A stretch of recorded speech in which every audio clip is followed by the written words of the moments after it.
आता बातमी आहे रोहित पवार यांच्या संदर्भात। रोहित पवारांची आज ईडी चौकशी होणार आहे। सुप्रिया गट आज शक्ती प्रदर्शन करणार आहे। बारामती ॲग्रो गैरव्यवहार प्रकरणी रोहित पवार यांची ईडी कडून चौकशी केली जाणार आहे। सुप्रिया सुळे ईडी कार्यालयापर्यंत त्यांच्या सोबत येणार आहेत। तसंच चौकशी संपेपर्यंत शरद पवार हेही मुंबई कार्यालयातच असणार आहेत। रोहित पवार यांना ईडी कडून समन्स बजावण्यात आलेला आहे। ईडी कडून आज त्यांची चौकशी केली जाणार आहे। बारामती ॲग्रो कारखाना गैरव्यवहार प्रकरणी ईडी कडून त्यांची ही चौकशी केली जाणार आहे आणि आजच सुप्रिया गटाकडून शक्ती प्रदर्शन केलं जाणार आहे।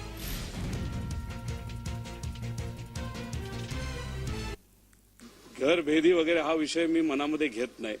लढायचं म्हणलं तर लढण्याची तयारी माझी आहे आणि अन्यायाच्या विरोधात लढायचं असेल तर जेव्हा हा विषय घेऊन मी लढणार आहे आणि जिंकणार सुद्धा आहे, त्याचा फायदा या 64 लोकांना होईल, ज्याच्यात काही जवळचे आहेत, काही लांबचे आहेत।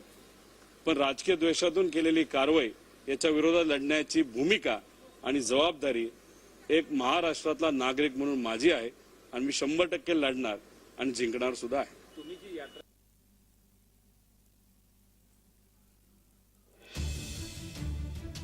रोहित पवारांची आज ईडी चौकशी केली जाणार आहे आणि त्याच निमित्तानं सुप्रिया गटाकडून शक्ती प्रदर्शन केलं जाते। मुंबईतल्या राष्ट्रवादीच्या कार्यालयाबाहेर सुप्रिया गटाच्या कार्यालयाबाहेर हे शक्ती प्रदर्शन केलं जाते। मोठ्या संख्येनं कार्यकर्ते या ठिकाणी या शक्ती प्रदर्शनात सहभागी झाल्याचं पाहायला मिळतं।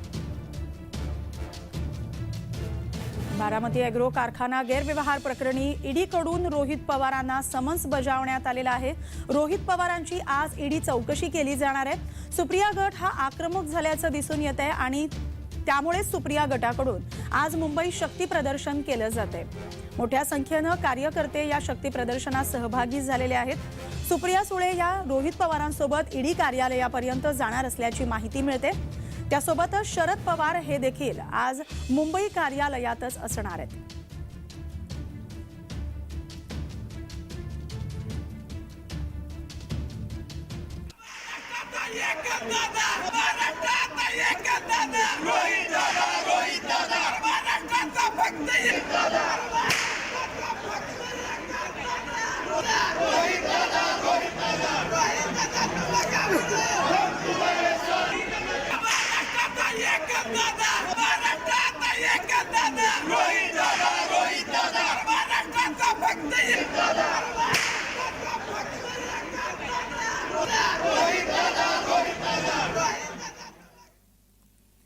मुंबईत सुप्रिया गटाच्या कार्यालयाच्या बाहेर हे शक्ती प्रदर्शन करण्यात येते। या ठिकाणी रोहित पवारांच्या फोटोसह विविध ठिकाणी फलकबाजीही करण्यात आलेली आहे। कार्यकर्ते हातात झेंडे घेऊन आणि घोषणाबाजी करताना दिसतात। या ठिकाणी सुप्रिया गटाचे कार्यकर्ते हे आक्रमक झाल्याचं पाहायला मिळतंय। मोठ्या घोषणा देखील या ठिकाणी केल्या जात आहेत। कार्यालयाच्या बाहेर कार्यकर्ते आक्रमक झालेले आहेत, संतप्त झालेले आहेत। सुप्रिया गटाच्या मुंबईतल्या कार्यालयाबाहेर सुप्रिया गटाचं हे शक्ती प्रदर्शन सुरू आहे।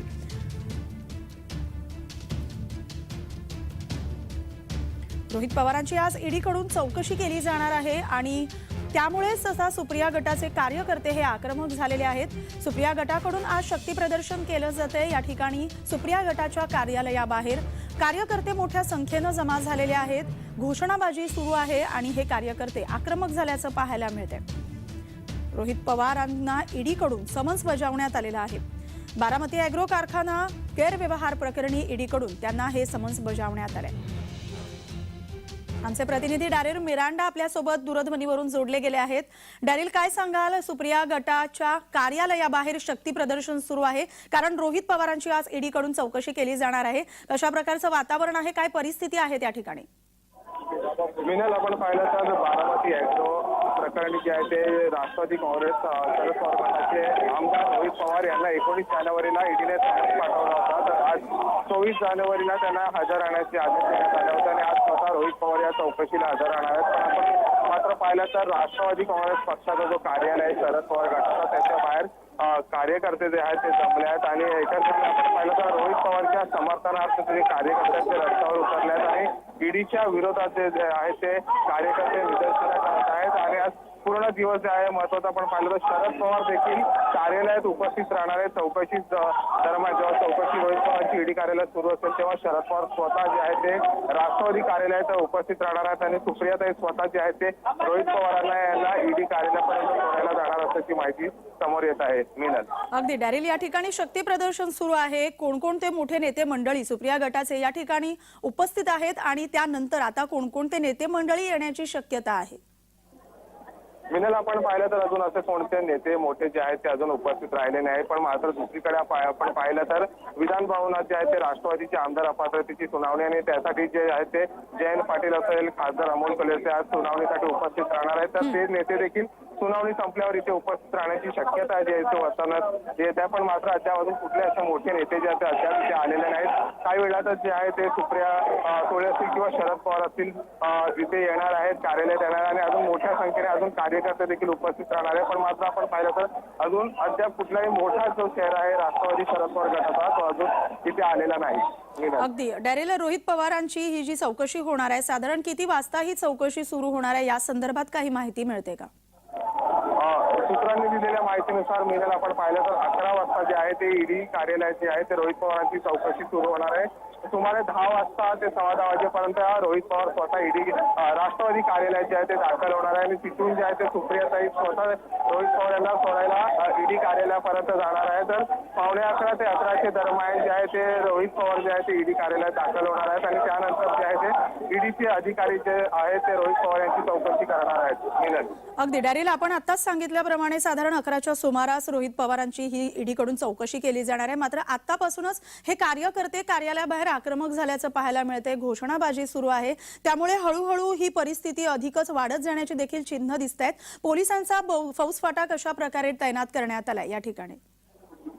मिनल, आपण पाहिलं तर मोठ्या प्रमाणात जे आहे कार्यकर्ते जे आहेत ते रस्त्यावर उतरले आहेत आणि अजून कार्यकर्ते जे आहेत ते येणार आहेत. कारण आता अजून वेळ असल्यामुळे जे आहे त्या कार्यकर्ते येणार आहेत त्या अनुषंगाने मोठा पोलीस बंदोबस्त देखील लावण्यात आलाय. कारण की आपण पाहिलं तर ईडी कार्यालय आणि राष्ट्रवादी कार्यालय एकदम जवळ असल्यामुळे जे आहे ते मोठा पोलीस बंदोबस्त लावण्यात आलाय. कुठलाही कायदा सुव्यवस्थेचा प्रश्न निर्माण होऊ नये यासाठी देखील पोलिसांनी खबरदारी घेतली आहे आणि त्या अनुषंगाने पोलीस बंदोबस्त देखील तैनात करण्यात आला. पण दुसरीकडे आपण पाहिलं तर मोठ्या संख्येने कार्यकर्ते जे आहेत अजून येत आहेत. आता जरी गर्दी असली तरी देखील अजून जे कार्यकर्ते आहेत ते इथे येत आहेत आणि त्यामुळे डॅरिल, या संपूर्ण परिस्थितीवर तुम्ही असंच लक्ष ठेवून राहा. तुमच्याकडून आम्ही वेळोवेळी जाणून घेत राहू. तुर्तास धन्यवाद तुम्ही दिलेल्या या माहितीसाठी.